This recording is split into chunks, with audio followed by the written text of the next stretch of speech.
Hey everyone, welcome back to another High Yield Explainer. If you're gearing up for Dr. Kuykendall's NSG 331 Week 2 quiz, well, you are in exactly the right place. I'm absolutely thrilled to be your guide today. We are going to take chapters 3, 4, and 5 and distill them down to the absolute must-know, highly testable concepts. So grab your coffee, get your notes ready, and let's make sure you absolutely crush this upcoming quiz.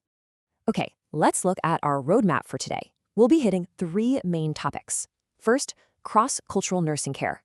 Second, biological theories of aging. And finally, psychosocial and spiritual health. All right, diving right into Module 1, cross-cultural nursing care. Before we can even think about formulating a care plan, we really have to understand our patient's cultural background. It is literally the crucial first step to effective care. Culturally competent care is built on 5 core components: awareness, knowledge, skill, encounter, and desire. You absolutely need to have these 5 pillars memorized for the quiz. But what I really want to point out is that last one, cultural desire. This is the motivation to actually want to engage in the process of becoming culturally aware. It's kind of like the engine that drives all the other components. Because, without a genuine willingness to learn from others, the rest just doesn't happen. Okay, definitely put a massive star next to this concept in your notes. This comparison is prime quiz material. We have to clearly distinguish between health disparities and health inequities. So the crucial point here is that a disparity refers to the actual differences in health outcomes between groups. An inequity, on the other hand, refers to the excess burden of illness, or the difference from what we would normally expect. Think of disparities as the what, like the literal difference in numbers, and inequities as the excess burden, really getting at the unfairness of that burden. Make sure you keep those key terms straight. So let's test that knowledge right now. Which person is most likely to experience health disparities? I want you to use the pause and predict method here. Just lock in your answer mentally before I reveal it. Is it the affluent Hispanic man, the married white man in a rural area, the widowed African American woman living alone, or the Asian woman living with her family? Based on your reading about compounding risk factors, the correct answer is the 75-year-old widowed African American woman living alone. Moving on to communication, you've got to know the LEARN model. This acronym is highly testable. It stands for listen, explain, acknowledge, recommend, and negotiate. Notice the sequential nature here. It all starts with mutual respect and really listening carefully before you jump in and do anything else. What's actually really fascinating about the LEARN model in practice is how it bridges the gap between your clinical perception and the patient's lived perspective. You explain your perception clearly, but without judgment. You acknowledge the differences, and ultimately, you negotiate an agreement. It's definitely not about dictating care. It's about developing a mutually acceptable plan. Let's try another quick quiz scenario. Which of the following are examples of cross-cultural healthcare using the LEARN model? Take a look at the options. Listening to the patient's perception of their healthcare ideas and sharing your own perception are correct. They fit perfectly into the L and E of LEARN. But forcing a care plan on a patient? Yeah, that is absolutely not negotiating. Moving right along to Section 2, Biological Theories of Aging from Chapter 4. We're shifting gears from cultural interactions to the microscopic cellular changes that actually drive physical aging. Scientists categorize biologic theories into a few main camps. You need to be able to differentiate these 4 for the quiz: free radicals, inflammaging, which deals with the immune response, mitochondrial dysfunction, and telomeres. Let's briefly zoom in on a couple of the highest yield ones. First up is the free radical theory. Basically, this theory suggests that aging is caused by unstable molecules within our cells called reactive oxygen species, or ROS. So the key takeaway here is connecting these ROS to cellular damage and oxidative stress. And remember, this damage is influenced by both internal and external factors. Oh, and don't forget the antidotes we discussed in the reading. A diet rich in antioxidants, specifically the Mediterranean diet, really helps combat this oxidative stress. Now, zooming in a bit on the mitochondria, specifically that inner matrix. The mitochondrial dysfunction theory argues that damage to mitochondrial DNA causes mutations and replicative errors.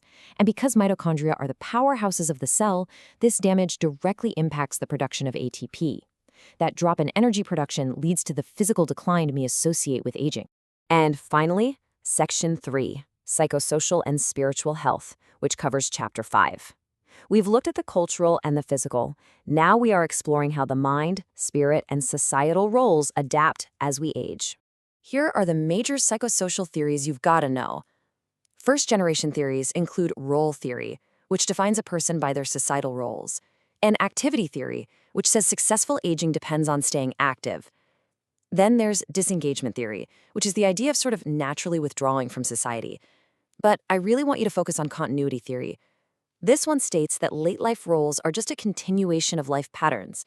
It's all about continuing previous behaviors or finding suitable replacements for them as you age. Then we have this concept, gerotranscendence. I know, it sounds like a super complex term, but let's break it down simply. It's really just a shift towards a more cosmic and transcendent perspective. As people age, they often undergo this shift towards deep self-reflection, exploring their inner self, and deeply contemplating the true meaning of life, while kind of moving away from materialistic views. Next is Erikson's theory of developmental tasks for older adults, which highlights the tension between ego integrity versus despair. To age successfully from a psychological standpoint, older adults must come to terms with their life. They need to feel whole, complete, and satisfied with their achievements. That is ego integrity. If they can't do that, they face despair. It's really about viewing one's life in the larger context. Let's apply this to a clinical scenario real quick. A 75-year-old unmarried, childless patient shares that she feels her life has little meaning and wishes she had made different choices. What issue does she need to resolve? Well, based on what we just covered, the answer is clearly ego integrity versus despair. She is struggling to find that satisfaction and wholeness in her life story. Speaking of life stories, how do we actually help patients achieve that ego integrity? Through reminiscing, storytelling, and the life review.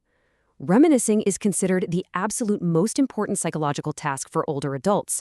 Why? Because recalling their past provides crucial cognitive stimulation and significantly improves socialization.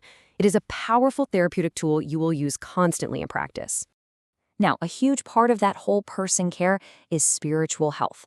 Spiritual nursing care exists at the intersection of trust, congruence, and sensitivity among the nurse, the patient, and the family. But here is the kicker. A culturally competent nurse must also nurture their own spirit. You need to know what gives your own life meaning so you can effectively assess and validate a patient's spiritual needs without ever accidentally imposing your own beliefs on them. Okay, one last practice scenario before we wrap this up. You are teaching CNAs about communication with older adults. Which approach is correct? The big takeaway from the reading here is to absolutely avoid elder speak. Never call a patient sweetheart or sugar to try and make them feel loved. Instead, you have to remember that elders are capable adults and must be communicated with effectively and respectfully. I'm going to leave you with some food for thought straight from your source material to ponder before you sit for the quiz. How do sensory changes, like visual or auditory decline, impact older adults in their everyday lives? Think about how that physical change impacts the psychosocial aspects we just discussed. Keep making those connections. Best of luck on Dr. Kuykendall's Week 2 quiz. You are going to do great. Keep studying smart, and I'll catch you in the next explainer.